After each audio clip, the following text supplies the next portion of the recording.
Tu reposeras la question la prochaine fois. Ok. On reprend, Bézat Hachem. Nous sommes début de la Torah, Bereshit. Alors, Bereshit, bon, il est évident qu'il y a ce qu'on appelle le pshat, le sens simple, mais il est évident qu'il y a des secrets énormes qui sont marqués là-dedans. Évident que je ne veux pas vous raconter ces secrets parce que je ne connais pas moi-même, d'accord? C'est toute l'histoire est marquée là-dedans. C'est marqué que tout le monde est marqué dans la Torah. Toute l'histoire du monde et toute la réalité du monde est marquée dans la Torah. C'est marqué que Dieu a vu la Torah et a créé le monde. Donc la Torah, le monde est créé par la Torah, c'est le plan du monde. Tout ce que tu as dans la réalité est marqué dans le plan. Tu construis une maison, chaque mur il est marqué dans le plan. Et chaque mur qui est dans le plan est dans la réalité. Donc tout est dans la Torah. Le Gaon de Vilna dit que toute la Torah, elle est résumée dans les 6 jours de la création. Et les 6 jours de la création sont tous résumés dans les 7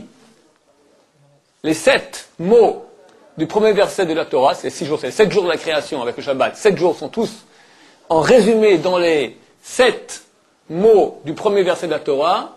Et les 7 mots de la Torah sont tous dans le premier mot Bereshit.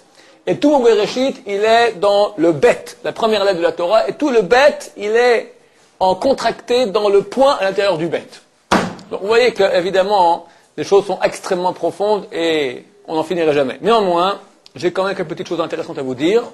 On va parler de choses qui sont profondes. Parce que le sens simple, il n'y a qu'à prendre les commentateurs, Rashi, le Ramban déjà, Nachmani, dont on parle déjà dans d'autres mondes, c'est très très haut. Et je me permets de dire ici quelques explications que j'ai entendues une fois, il y a bien longtemps, qui sont du domaine plus profond déjà de la Torah. Alors, Rashi, comment il commence? Par le premier mot, Bereshit. Et ce Rashi très connu qui dit que le mot Bereshit ne signifie rien. C'est-à-dire, il y a une erreur de syntaxe. Bereshit, s'il traduit en bon français, signifie au début de. Pas au début, virgule, Dieu créa le ciel et la terre, mais au début de. Bereshit, et Bereshit, c'est un génitif. Il doit y avoir un nom après. Au début de mon voyage. Au début de la création. Au début de, il faut un nom, un substantif. Tu ne peux pas dire au début de et mettre un verbe. Au début de, je suis allé faire un tour. Au début de, j'ai bu un Coca-Cola. Tu ne peux pas dire ça, parce qu'au début, tu dis, au début, j'ai bu un Coca-Cola. Au début, je suis allé faire un tour. Mais au début de, il faut que tu aies un nom. Au début de, il faut un nom. Bereshit signifie au début de. Or, qu'est-ce qu'on a comme mot après? On n'a pas un nom, on a un verbe. Au début, Bereshit, bara. Donc si je traduis vraiment littéralement, au début de, créa Dieu le ciel et la terre. C'est pas du français, c'est pas de l'hébreu non plus. Donc il y a une erreur. Ce que dit Rashi, En hamikra azeh omer ela dorshani. Ce verset me dit, traduis-moi dans un sens plus allégorique, pas dans le sens simple. Parce que dans le sens simple, il y a ici une erreur qui me dit, il y a quelque chose qui cloche, tu me dis autre chose. Quelle est ce autre chose qu'on veut me dire? Alors Chazal ont fait une dracha. Ils ont dit, Bereshit, pour Reshit. B signifie pour. Comme c'est marqué, Yaakov a dit à Lavan, son beau-père, Evetra berachel, je te servirai pour Rachel. B signifie pour. Pour Reshit. Reshit, c'est une chose qui est première. Roche, tête. Pour une chose qui était en tête. Pour une chose qui était primordiale, première, pour quelque chose, bara Elohim. Dieu a créé le ciel et la terre. Il y avait une raison. Première explication de Chazal. Deuxième que Rashi ramène aussi. Bereshit. B signifie au moyen de. On dit en hébreu, ani ochel be mazleg. Je mange au moyen d'une fourchette. B signifie plusieurs mots en hébreu. B c'est dans, ani ochel bacheder, je mange dans la chambre. C'est aussi pour, comme on a vu, berachel, je travaille pour Rachel. B mazleg, au moyen de. Pour, au moyen de. Reshit, d'une chose primordiale, Dieu créa le ciel et la terre. Donc en fait on nous dit deux choses, deux explications. Pour une chose primordiale et au moyen d'une chose primordiale. Quels sont ce pour et quels sont le moyen? C'est ce que nous appelons en français un pourquoi et un comment. Il y a un pourquoi et il y a un comment. Le pourquoi, Chazal disent, c'est le peuple d'Israël. Dieu veut que Am Israël fasse une chose, c'est le but. Le moyen, c'est la Torah. Mais, ce qui est intéressant ici de se voir, c'est il y a un pourquoi et il y a un comment. La Torah débute en disant Bereshit. Pour quelque chose, il y a un pourquoi, il y a une motivation première. Et au moyen, il y a un comment. Bara Elohim, Dieu a créé le ciel et la terre. Ça veut dire, qu'est-ce qu'on nous dit ici? Chaque objet qu'il y a sur terre, n'importe quel objet que vous voyez sur terre, qui a été créé par un être humain, il y a toujours avant la création de cet objet, deux créations qui l'ont antécédé. Il y a eu une motivation. Il y a eu un pourquoi. Après, il y a eu un comment. Après, il y a eu création de l'objet. On va prendre un exemple. Quelqu'un, il y a un siècle et demi, il va à la campagne avec sa famille et il voit ses enfants en train de gambader et il aimerait bien prendre une photo de famille. Il aimerait avoir un souvenir. À l'époque, il n'y a pas de photo. Et là, tu prends une toile avec de l'huile, de la peinture à l'huile, tu commences, ça te prend 4 heures et ça sort un peu tordu. C'est un ingénieur, il se dit, ça serait génial si je pouvais maintenant créer un appareil qui pourrait laisser une image éternelle de ce qu'on est en train de voir. Il pense, il a un besoin. J'aimerais maintenant avoir une image de cette scène. Après, il réfléchit et il planifie, il a un plan.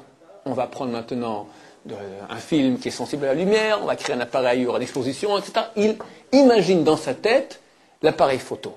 Il dessine l'appareil photo, il en fait un plan, il achète les matériaux, il crée l'appareil photo, prend la photo, développe, et a la photo. La photo qu'il a eue, c'est le but, c'est en fait la troisième chose. Pour avoir la photo, il fallait deux choses auparavant. Il fallait un désir de photo, une motivation, j'ai envie, j'ai un besoin, j'ai un désir d'avoir une photo. Deuxièmement, il faut un plan, parce que si tu n'as pas de plan, tu ne pourras jamais...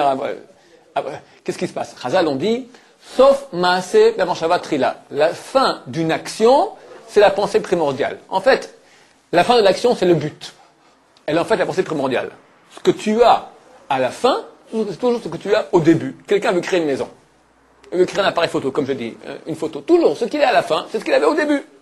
Ce qui est entre les deux, c'est le processus, qui passera par le plan et la réalisation du plan, et quand elle sera complètement réalisée, tu arrives à la fin. Sauf Maaseh, la fin de l'action, Marshava Trila, c'est la pensée première. Tu as à la fin ce que tu avais au début. Donc la Torah nous dit maintenant, d'abord, avant de voir la Torah, nous savons que dans la création, dans ce monde-ci, chaque fois que tu auras un objet, cet objet, il n'est pas apparu comme ça, clic, tout à coup tu avais un livre, tout à coup tu avais un appareil photo, tout à coup tu avais une maison. Pour avoir un livre, pour avoir un appareil photo, pour avoir une maison, il fallait auparavant qu'il y ait quelqu'un qui ait envie d'avoir un livre, ou un appareil photo, ou une maison. Il faut une motivation, il y a un pourquoi. Première chose. Le pourquoi n'est pas suffisant, après il faut un plan. On pourrait situer dans l'être humain, le pourquoi c'est le désir. Ça vient dans la volonté, c'est pas la pensée, c'est avant la pensée. Quelqu'un il a envie de boire. Il n'a pas encore pensé qu'il va boire. D'abord, il a une envie. Après, il pense qu'il doit aller avec sa main, prendre, etc. Où est-ce qu'il peut trouver à boire, il est dans la rue. Il y aura une pensée qui va réaliser son envie, son désir. Mais avant tout, il y a le désir, c'est avant la pensée. Après la pensée, déjà au niveau du cerveau. La volonté, ça vient, c'est la chose la primordiale que nous avons, la plus profonde qu'il y a en nous, c'est la volonté. Donc quand quelqu'un veut maintenant créer un objet, d'abord il faut qu'il y ait une volonté d'avoir un objet, sinon il n'y aura jamais d'objet. Donc première chose, il y a une volonté. Après, il y a une pensée, c'est le plan. Comment arriver à réaliser dans la réalité ma volonté? Troisièmement, il y a la réalisation. Le monde. Pardon, quand je parle maintenant déjà de la Torah. L'objet que j'ai voulu créer. Quelqu'un pourrait croire. Quelqu'un pourrait dire. C'est vrai, quand un être humain y crée une chose, il y a eu deux réalisations auparavant. Celle du désir, celle du plan. Le pourquoi et le comment. Mais qui me dit que pour le monde c'est la même chose? Peut-être. Et il y a des théories philosophiques qui ont dit cela durant l'histoire. Le monde il est là comme ça. Par hasard. Fruit du hasard. Alors l'âme Kadmon, c'est une théorie grecque qui dit le monde a toujours été là. Aujourd'hui on a changé. On dit le monde, il n'est pas toujours été là, il y a eu le Big Bang, mais fruit du hasard. Entre parenthèses Big Bang, les grands les astrophysiciens, d'accord? La cosmogonie, d'accord? Les cosmologues qui parlent du Big Bang, ils disent comment ça se fait qu'il n'y a pas eu tout coup il y a eu, donc il y a création. Mais les théories philosophiques, aujourd'hui c'est désuet, c'est fini, en tout cas chez les Grecs, il paraît qu'un monde éternel, il a toujours été, le monde est éternel. Et dans ce cas-là, c'est le fruit du hasard. Par hasard il y a un monde, par hasard ça les deux enzymes se sont rencontrés il y a quelques dizaines de milliards d'années, et ça produit l'être humain. Il n'y a pas ici de raison pour le monde. La Torah débute, première chose, se dire, sache, bara Elohim, Dieu a créé, pas comme ça. Pas comme ça. Même si quelqu'un croit en Dieu, dit, ok, Dieu a créé le monde, mais peut-être il a créé comme ça. S'ennuyait, paf, on ne faut même pas s'ennuyer, il a créé. Il n'y a aucune raison te dit non, sache, Dieu, il a une motivation, il veut quelque chose de ce monde. Ce monde a un but. Bereshit, avec une chose primordiale. Pardon, pour une chose primordiale. Il y a un pour. Il y a un pourquoi primordial de ce monde-là. Avant que le monde soit ici. Reshiti, avant. Primordial avant que le monde soit créé. Deuxièmement, il y a une pensée, un comment je vais arriver à réaliser cela. Ça s'appelle Torah. Torah, c'est une pensée. Torah, tu as la Torah d'un ordinateur, tu as la Torah d'une table, la Torah d'un chien, c'est le comment ça fonctionne. C'est un plan, c'est un mode d'emploi. Dieu a voulu quelque chose du monde, il a créé ce monde, il a pensé, je veux quelque chose. Il y a un désir. Après, il dit comment je vais réaliser mon désir. Ce comment, c'est déjà une pensée. Cette pensée, on a transmis, ça s'appelle Torah. Pour un but, c'est Am Israël. Au moyen d'une pensée, c'est la Torah. Bara Elokim. Le monde a été créé. Attends, ce monde se divise en deux choses. D'abord, bara. Je vais expliquer c'est quoi le mot bara. Bara vient de la racine bar. Bar, en araméen, c'est extérieur. C'est-à-dire, il y a un passage d'intérieur à extérieur. Quand j'ai un pourquoi, j'ai un but. Après, j'ai un comment, j'ai une pensée, il n'y a encore rien qui s'est fait. Je veux créer un appareil photo. Je sais comment créer l'appareil photo, j'ai tout le plan dans la tête, il faut encore le faire. Le faire, c'est un passage de l'intérieur à l'extérieur. Un passage de ce qui est potentiel, c'est dans ta pensée, à réel. Ça s'appelle extériorisation. Dieu va, en quelque sorte, extérioriser, réaliser, on dirait en bon français, ce qu'il avait, le pourquoi et le comment qu'il avait. Le pourquoi et le comment ont été réalisés. En tout cas, partiellement. Partiellement. Bereshit bara Elokim. Et Shamaim et Haaretz. Le monde divisé en deux. Shamaim, Haaretz. Ciel et terre. Alors, ciel, ça vient du mot Shamaim. Shamaim vient du mot Sham. Sham, c'est quoi? C'est là-bas. Shamaim au pluriel, c'est des là-bas. Ça veut dire que tu as le là-bas final. Mon but, je dois arriver à New York. Pour aller à New York, je dois prendre d'abord la voiture, aller jusqu'à Tel Aviv, jusqu'à l'aéroport de Lod, là-bas marcher à pied jusqu'à l'avion, prendre l'avion, changer d'avion à Athènes, rechanger d'avion à Paris, rechanger d'avion en Irlande, rechanger d'avion à... Enfin, j'atterris à New York. Il y a plusieurs buts intermédiaires. Dieu, il a un but. Ce but, il est Sham, il est là-bas, il n'est pas ici. Et on est en devenir d'y arriver, mais il n'est pas encore réalisé. Je dis qu'il y a une création qui est partielle. Dieu va, en tout cas, réaliser les moyens d'arriver au but. Mais il crée déjà les buts. Les buts. Le but primordial, le pourquoi, mais aussi les buts intermédiaires. Dieu va créer tous les buts pour arriver au but final. C'est comme, j'expliquais maintenant pour arriver à New York, ou pour un autre exemple, maintenant ce livre-là est posé maintenant sur la table. Ok. Quel est le rôle de la table? Me permettre de soulever, de mettre dessus le livre. Quel est le but du livre? Que je puisse lire maintenant une information. Maintenant, ça c'est le but, que je lise maintenant l'information. Mais pour arriver à ce but-là, en fait, il y a beaucoup de buts intermédiaires. Pour voir les buts intermédiaires, c'est pas plus mieux de dire des moyens? Les buts intermédiaires, en fait, c'est des moyens. Si ça mène au but final. Non. Non. Oui, c'est vrai que le but intermédiaire est un moyen d'arriver au but final, mais c'est quand même un but intermédiaire. Le moyen, quand on dit que le moyen, c'est... La table, elle a comme but de soutenir le livre. Maintenant, le plancher. Le plancher, son but final, c'est que je le lise. Mais lui, il n'est pas en contact avec moi. Il est en contact intermédiaire. Lui, il y aura la table, après il y aura le livre, après il y aura moi. Le plancher est soutenu par les fondations. Donc les fondations, quelque part, à quoi elles servent? À ce que je lis le livre. Mais elles, les fondations, elles ne pensent pas directement au livre. Elles pensent à soutenir le plancher. Le plancher, lui, pense à soutenir la table elle pense à soutenir le livre il pense à moi. Donc, sur Terre, tu auras beaucoup de gens qui ne pensent pas forcément au but final, mais ils sont un chaînon de la grande chaîne qui amènera au but final. Chacun, il a des buts intermédiaires. La Torah, c'est le but ou c'est un des buts? La Torah, c'est le plan, c'est le moyen. C'est le moyen d'arriver au but. Maintenant, le but, c'est Israël. Mais qu'est-ce que Israël? C'est dire quoi C'est marqué pour Israël. Je me demande pourquoi ces créatures peuvent justement le mettre. Bon, en deux mots, Israël, qu'est-ce que c'est? Israël, c'est marqué que Dieu et la Torah Israël font un. Dieu et la Torah Israël font un. Alors, je vais expliquer déjà souvent ça, même devant les caméras. On va réexpliquer rapidement parce que j'ai beaucoup de choses à dire et j'ai peur de ne pas avoir le temps. Quand moi je déplace le livre avec ma main, qui a déplacé le livre? Moi. Mais en fait, c'est pas moi, c'est ma main. Alors c'est qui? C'est moi ou c'est qui moi? Moi, c'est pas ma main. Moi, j'ai une main. Après, on a question, on enlève ma main. Moi, je reste. On enlève moi, d'accord? Alors, C'est partie d'un tout, quand même. c'est une partie. D'une volonté, d'une décision. Il y a quelque chose à la tête, comme on a dit, à Roche. Oui. Donc, Alors, la décision, donc moi, par Shabbat, là, il n'y a pas de but. très bien. Moi, donc, je suis là, le but. Moi, je suis celui qui veut. J-E. J-E, c'est qui? C'est pas mon corps. J-E, j'ai un corps. J-E a un corps. J-E veut. J-E veut bouger maintenant le livre. Ok. Mais tu ne peux pas dire que ça, c'est J-E. Ça obéit à J-E. Non, mais sans JE, ça n'existe pas. C'est vrai. Et dans l'autre sens, sans la main, J-E ne peut pas bouger le livre. C'est vrai? J-E, maintenant, il n'a pas de corps.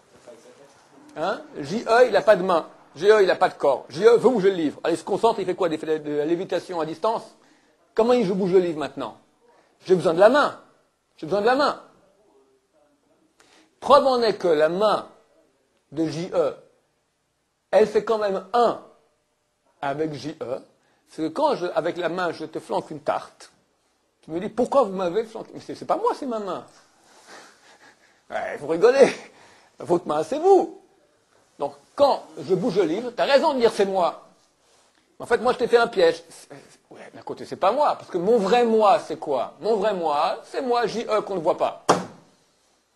Mais c'est un piège, parce que J-E, quand ma main, elle obéit à J-E. Donc, c'est une partie, elle est unie à moi.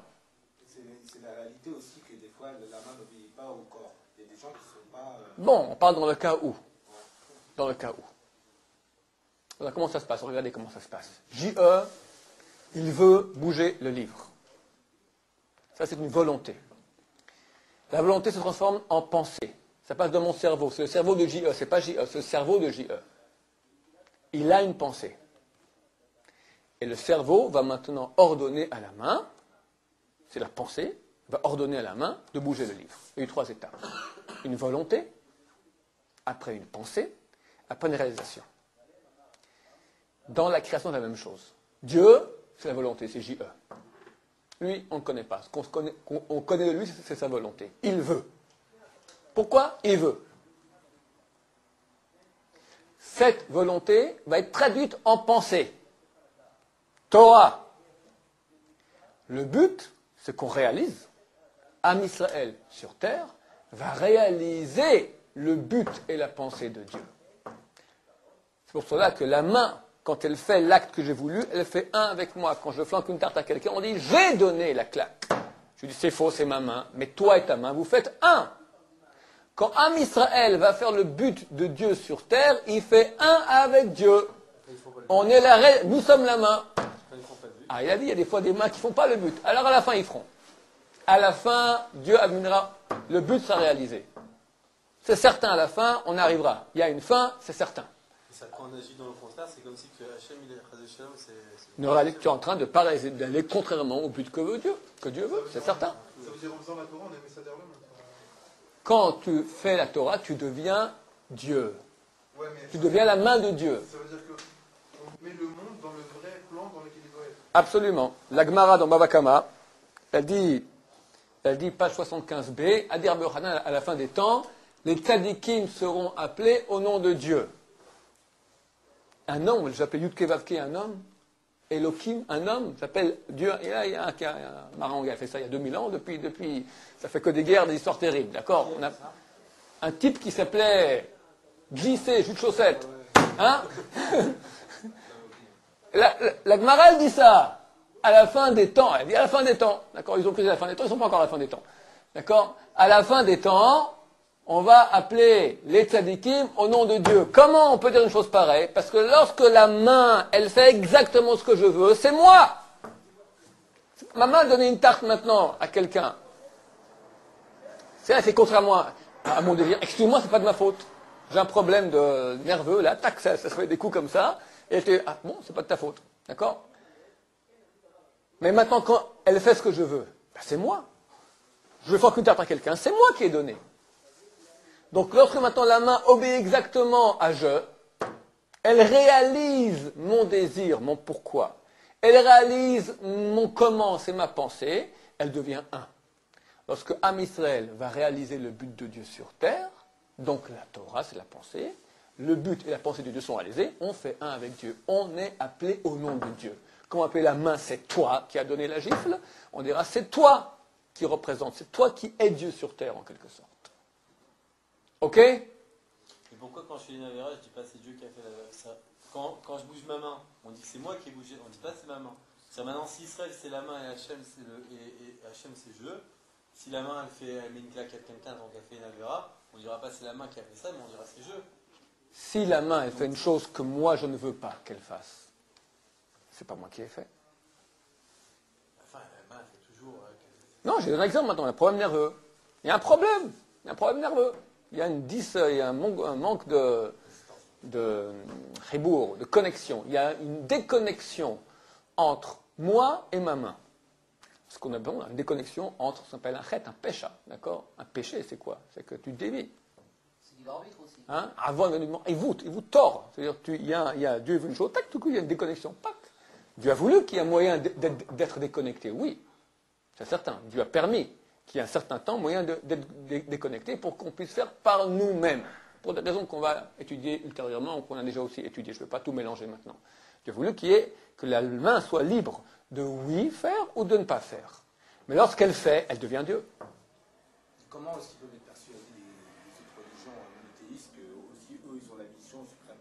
Ils ont quand même eux dans leur Shava aussi une conviction certaine qu'ils servent le Dieu unique. Ok, conviction ne veut rien dire, il faut des preuves. Nous sommes ceux qui pourront prouver par A plus B. Ah, mais non, pas de preuve. Ok, terminé. Non, pas de preuve, c'est de la conviction. Comment le jour permet qu'ils se révoltent contre nous? Hein? Dieu a permis. Dieu a permis. Bon, ok, ça on va parler. On va peut-être même en parler. On va parler, très bien, on va peut-être en parler ici. Si on a le temps aujourd'hui, sinon je pense qu'on arrivera déjà la prochaine fois. Donc, et Hashemaim et Haaretz. Hashemaim, ce sont les buts intermédiaires et le but et le but ultime. Tous les buts qui vont amener au but ultime sont dans le mot Hashemaim. Donc Dieu a créé maintenant le plan vers où on doit aller. Veta Haaretz. Haaretz vient du mot ratz. Ratz, c'est courir, c'est un processus. Tu cours, tu es en train d'aller, tu vas vers. Le monde, il avance.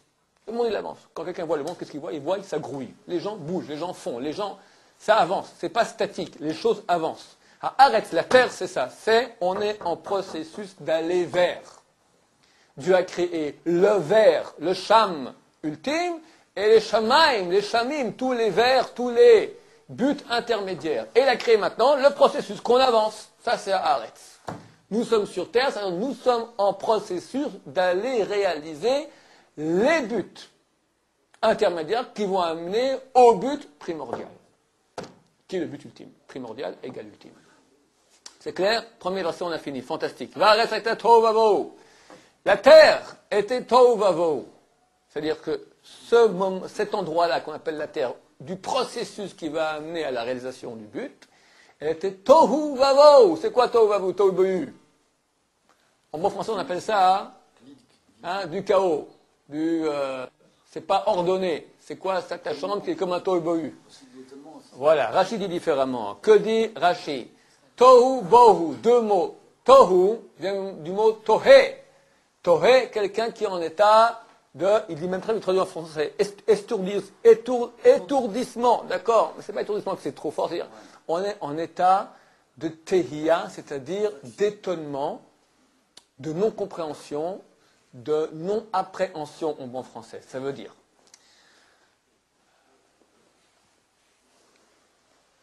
le but ultime de Dieu, il est du domaine divin. Et du domaine de la pensée de Dieu, du domaine du désir de Dieu. On parle de choses qui sont extrêmement hautes. Or Dieu, il est infini. Le but de Dieu, il est infini. Lorsque Dieu crée la terre, qui doit amener au but infini, il crée une réalisation qui est infinie. C'est quelque chose qui est infini. Or, en tant qu'être humain, quand tu regardes l'infini, la première chose que tu peux dire, c'est insaisissable. Comme quand tu parles de Dieu. Parlons de Dieu. Dieu, il est infini. Dieu, il est un. Dieu, il n'a pas de limite. Donc, on ne peut pas le voir. Ma seule façon de pouvoir voir une chose, la saisir, l'appréhender, c'est qu'elle a des limites. Je vois où elle s'arrête et où commence le non-chose. Il y a la chose et le non.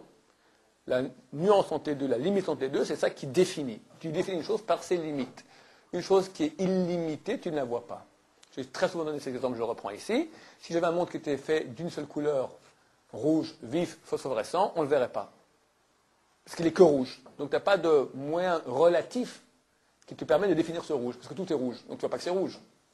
Si un petit bonhomme vert qui vient et fait un petit pois vert, ici, et il repart, il reste un petit pois vert, alors tu fais le grand musée du pois vert, tu fais beaucoup d'argent parce que tu mets sur ta pub, venez comprendre que vous vivez dans un monde rouge. Et les gens sortent, c'est fantastique, tu sais, tu vois pas que tu vis dans un monde rouge, mais non, quand tu parles. Va voir le petit pois vert. Une fois que tu auras vu le pois vert, tu comprendras que tu vis dans un monde qui est rouge. Quand tu as deux, tu peux comprendre que tu as un. Si tu n'as que un, tu ne peux pas voir le un. Parce que la Torah va être bête pour dire que ce monde-là est créé par deux. Tu vois les choses que par deux, contrairement à Dieu qui commence par la lettre 1, Aleph.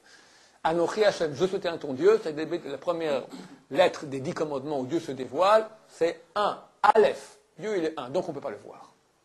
On ne peut pas le voir. Maintenant, le but ultime de Dieu, on ne peut pas le voir non plus. Il est du domaine de l'infini, du domaine de la pensée de Dieu. C'est du domaine potentiel. Dieu veut que ça se réalise. Alors, qu'est-ce qu'il va faire? Première chose, quand il crée ces buts-là, ces buts intermédiaires et le but ultime, on est encore dans le domaine de l'infini, qui est insaisissable, inappréhendable. On appelle ça tohu. Insaisissable signifie tohu. Bonne traduction du mot tohu. Insaisissable, je ne peux pas le voir, je ne peux pas comprendre de quoi il s'agit. Dieu va créer maintenant, qu'est-ce qu'il va faire? Il va faire descendre cette pensée, ce but ultime, il va commencer à le réaliser dans les choses qui sont dans la réalité plus tangibles. C'est comme une chose que j'ai au niveau potentiel, elle est dans ma pensée, je veux la réaliser, qu'est-ce qui se passe? Il y aura toujours une descente, parce que le potentiel est toujours plus grand que le réel. Je prends un exemple, j'ai maintenant une graine d'orange. Combien d'oranges il y a en potentiel dans cette graine? Des millions? Beaucoup plus. Infini. Dans la réalité, je ne vois rien. Je ne vois même pas une orange, je vois une graine. Elle a un potentiel. Le potentiel, il est infini. Quand tu plantes la graine et tu crées maintenant un arbre, un oranger, tu as descendu. Tu as descendu parce que ce que tu as maintenant, c'est vrai, tu as réalisé, mais ta réalité, il y a encore un potentiel. Les autres graines qui sont dans les oranges, maintenant ils font des fruits sans graines aussi en Israël. On ne va pas dire des fruits normaux qui ont des graines. Alors tu as une partie qui reste encore potentielle. La partie qui est réelle, elle est réelle. Elle est là. Contrairement au potentiel qui n'existait pas, il était qu'au potentiel, là tu as une partie qui est réelle. Mais la partie réelle, elle est quoi? Elle est finie. Alors que la partie potentielle, elle est infinie. Où j'ai la preuve que la partie potentielle était infinie dans ma graine de Combien? J'ai jamais vu un oranger avec... Dans la réalité tangible, tu vois rien. Mais tu sais, au niveau, tu as une connaissance rationnelle, tu as une réalité rationnelle en tout cas qui te dit, cette graine d'orange, elle peut faire une infinité d'orangers. Et c'est vrai. Ça, tu le vois par expérience. Va apprendre là, tu verras. Et depuis que le monde existe, depuis qu'il y a des graines d'oranger dans le monde, troisième jour de la création, Dieu crée les arbres fruitiers, y compris les orangers. On a des graines qui font des orangers. Donc, on a ici un potentiel infini. Lorsque tu le réalises, alors il y a quelque part, tu as gagné parce que c'est réel, avant c'était potentiel, quelque part tu perds. Il y a une descente entre infini et fini. Qu'est-ce qu'il va faire? Le tohu, on parle maintenant de ce plan, ce but que Dieu a dans le monde, il est encore au niveau infini. Dieu maintenant va créer un monde qui me permet, il va descendre de l'infini au fini. Le monde, c'est donc ce RS, qui est le processus qui permet d'arriver à ces buts, Il faut que ce soit dans la réalité. Donc il y aura un passage de l'infini au fini. On parle de la création. C'est toute une descente maintenant, de monde en monde depuis Dieu. Dieu, on commence qu'il avait un pourquoi. Après, il y a eu un comment. Après, il y a eu les buts. Après, il y a eu le RS. On te dit maintenant comment le RS il est créé. D'abord, il est Tohu. Il est complètement dans l'infini. Et maintenant, il devient Bohu. C'est quoi? Passage du potentiel infini au réel fini. Potentiel infini, réel fini. Qu'est-ce qui est réel? Le réel, le potentiel, il n'est pas réel. Il est que potentiel. Bohu signifie en lui est. Bo, en lui est. La réalité, elle est dans le beau. Le monde, tel qu'il est créé au début, il n'est que potentiel, il est tohu, il est infini, il est insaisissable. Dieu va maintenant le rendre fini. Passage du potentiel à réel. Bohu. Et dans ce passage-là se trouve toute la réalité. C'est le neshama du monde, comme le neshama du monde. Il y avait neshama du monde qui est infini, elle devient corps du monde. Réalisation. Très bien. Vechosher atne tehom. L'obscurité sur la face du précipice. Obscurité. Chosher vient de la racine en hébreu choser, manque. Si tu veux maintenant réaliser, tu as une chose qui est infinie. L'infini remplit tout. Maintenant, tu veux que cet infini se réalise, il y aura un passage dans la réalité. Il faut forcément qu'il y ait un manque dans cette réalité, sinon il n'y a pas de place. Si tu as un infini, il remplit tout. Tu veux maintenant réaliser, il faut créer une place, il faut créer un manque. Donc Dieu va créer ce rocher, l'obscurité. Il y a un manque dans lequel on peut aller commencer, mettre une réalité. Ve'ruach Elohim merachefet al pnei hamaim. Le souffle de Dieu planait sur la surface des eaux. Le souffle. Hein? Alors c'est quoi? On a 3 parties en nous. Nefesh, Ruach, Neshama. On a 5 parties, on a encore 2 autres, beaucoup plus autres. On n'en parle pas. Disons l'essentiel. Nefesh, Ruach, Neshama. Nefesh, c'est mon corps avec toutes les pulsions corporelles qui vont avec, tous les sentiments, tout ce qui se passe au niveau de ce que je reçois. Je reçois de mon corps, les messages, les stimulants, tout ce que je reçois de mon corps. Ça s'appelle Nefesh. Neshama, tout ce que je reçois de Dieu. Désir de vérité, amour de Dieu, désir de justice. Toutes ces choses-là qui sont des choses qui ne sont pas du niveau du corps, qui sont au niveau de la pensée, ça provient de Dieu. Ça s'appelle ça Neshama. Et une partie intermédiaire qui s'appelle Ruach. Ça, c'est moi. Moi, je reçois maintenant des stimulus, des messages, des stimulants, d'accord, des choses qui m'excitent. Et du côté du corps, quand je suis petit enfant ou petit dans ma tête, même quand je suis déjà adulte, mais je suis petit dans ma grandeur d'âme, alors j'ai beaucoup de stimulants de choses du corps, d'accord, l'argent, les bonnes femmes, les bagnoles, d'accord, n'importe où les plaisirs de ce monde, ce qu'on appelle le kavod, l'honneur, la kina, la jalousie, la colère, c'est des choses qui ne sont pas matérielles, mais qui ont à voir avec le monde matériel. J'ai des stimulants qui viennent de Dieu. L'amour de la vérité, l'amour du sens, le désir de sens, la justice, toutes ces choses-là qui proviennent de Dieu. Ces 2 choses-là vont vers une seule chose qui est moi. Le J-E dont j'ai parlé auparavant. J-E, on l'appelle Ruach. Ça, c'est le moi profond, intime, qui est vraiment moi. Ces choses-là, Nefesh, Neshama, elles me sont données, elles me sont rajoutées. C'est comme j'ai reçu un corps. J'ai reçu un Nefesh, j'ai reçu une Neshama. Mais le J qui a reçu, c'est qui? C'est Ruach. Pourquoi on l'appelle Ruach? Souffle, parce qu'elle est en balancement entre ces 2 antipodes. D'un côté, il est attiré par le Nefesh, le corps. D'un côté, il est attiré par la Neshama, par Dieu. Et il, entre les 2. Et il doit lui-même, c'est ça la volonté, décider vers où il va. C'est lui qui décide. L'être humain est créé en tant que décideur. Ça, on appelle Ruach. Donc Dieu aussi, quand on parle de Dieu, alors il n'y a pas Nefesh, Ruach, Neshama chez Dieu, mais quand on parle de Ruach, on parle de volonté. Le Ruach, la partie de l'être humain la plus profonde, c'est ce Ruach, c'est celle qui va diriger la volonté. La volonté, tout le monde a une volonté. Tout le monde veut quelque chose. N'importe qui sur Terre veut quelque chose. Il ne peut pas ne rien vouloir. Même s'il dit je veux rien, il veut rien. Mais il veut. C'est rien, d'accord? Mais il veut. Lui est capable de diriger la volonté. Vers ça ou vers ça. Donc, le rouar, c'est cette faculté, c'est ma force la plus intime que j'ai en moi. Comme j'ai aussi déjà expliqué ça devant les caméras, je vais le répéter ici.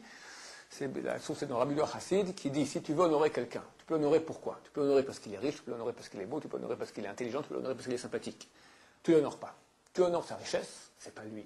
Tu honores sa sympathie, c'est pas lui, c'est une qualité qu'il a. Tu l'honores parce qu'il est beau, c'est pas lui non plus, c'est sa forme physique. Parce qu'il est intelligent, c'est pas lui, c'est son intelligence. Tu enlèves son intelligence, il ne va pas rester lui, il reste. C'est qui lui? Alors, Rabbi Yehuda Chassid, il dit, Retsono shel adam hu kvodo. Tu veux honorer quelqu'un, c'est honore, respecte sa volonté. Parce que la partie la plus intime, la plus profonde de moi-même, c'est ma volonté. C'est ça ce que je suis vraiment. T'enlèves mon intelligence, t'enlèves mon argent, t'enlèves ma beauté, t'enlèves ma sympathie, il reste moi. Moi, c'est quoi? Je ne sais pas. Mais comment se dévoile ce moi? Comment je peux le voir d'après la volonté? Quand je dis je veux, ça c'est je qui s'exprime. Quelqu'un il veut du mal, comment je peux respecter sa volonté? D'accord, en tout cas, je ne dis pas que tu dois le respecter forcément. Si tu veux le respecter, ça respecte sa volonté. Il ne faut pas le respecter. Mais si tu veux le respecter, c'est quoi? C'est pas respecter sa beauté. Ça, c'est pas lui. Lui, c'est sa volonté. Rouach. Pourtant, quand on lit Yekhiratson, c'est la volonté de Dieu. Que Dieu Tout le monde doit respecter. ait une volonté. Dieu veut qu'on Dieu, puisse, on doit respecter. Dieu veut qu'on puisse prier, a demandé qu'on puisse lui prier, et Dieu veut que quand tu pries, ça augmente sa volonté dans le sens de ta prière. Vous me dites quand c'est l'heure? C'est l'heure. Alors, on se souvient qu'on est arrivé à Ruach Elohim, et avec l'aide de Dieu bien on continuera la prochaine fois. Oh,